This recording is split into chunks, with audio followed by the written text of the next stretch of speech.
It's not just about emissions cuts by the rich world. We need to support poor countries who will be hit first and worst by a problem they've done least to create. So our next speaker is the coordinator at CAFOD's partner Prodipan. Umme Kulsum works with communities who are facing the challenges of climate change in Bangladesh. Ladies and gentlemen, I give you Umme Kulsum.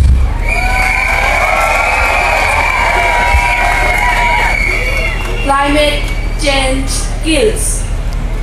Climate change kills people. It is killing our community. It is killing our world. Climate change kills people. I want to share the story of a young father. His name is Dulal Faraji.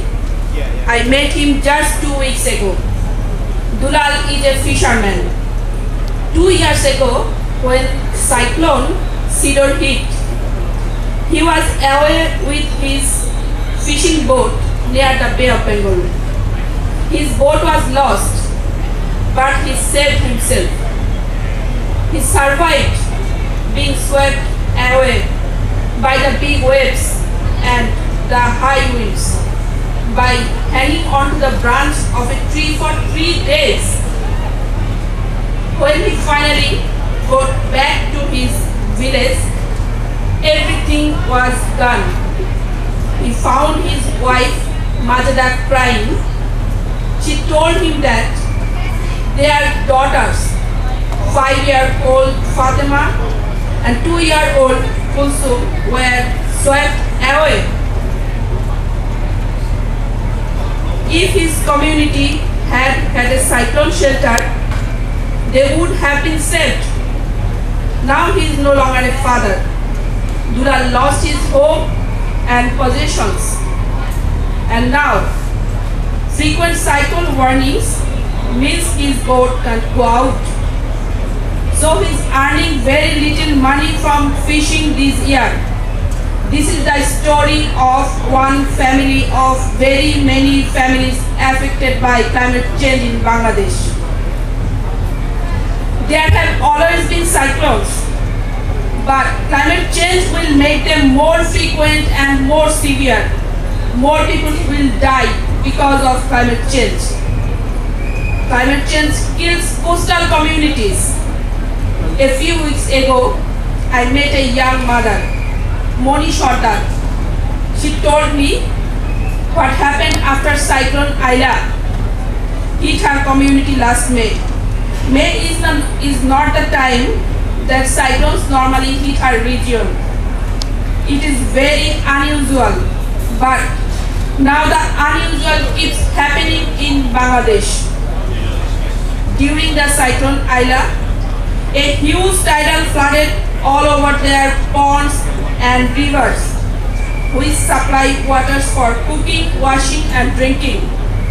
In the last monsoon, there was very little rainfall, so their ponds and rivers are now not fresh or usable. Now when Moni has to make a 5-mile round trip every day, carrying a 20-liter container of drinking water. And 20 liters for one family of 5 is not enough. So her family has had to drink less and less water. In Britain, a power shower uses 20 liters of water per minute. Moni and Dulal have decided to remain in their communities, but many others have left to seek a more secure life inland in Bangladesh or other neighboring countries. Climate change migration from coastal and rural areas is a huge problem for us in Bangladesh, but also for the world. Dulal and Moni are the real people, two examples of many thousands who are today being affected by climate change. But they and their communities are not sitting idly by. In Bangladesh, we are working to resist and adapt to the climate change, but we are already experiencing. But we can only do so much. That is why Copenhagen and the UN talks their next week are so important. People here in Britain and worldwide must take hard decisions to reduce their greenhouse gases and to fund developing countries like Bangladesh to adapt to their changing climate.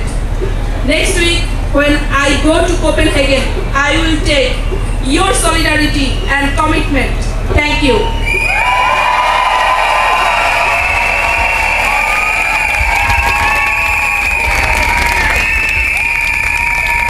Are we feeling optimistic that we can do something about climate change, people?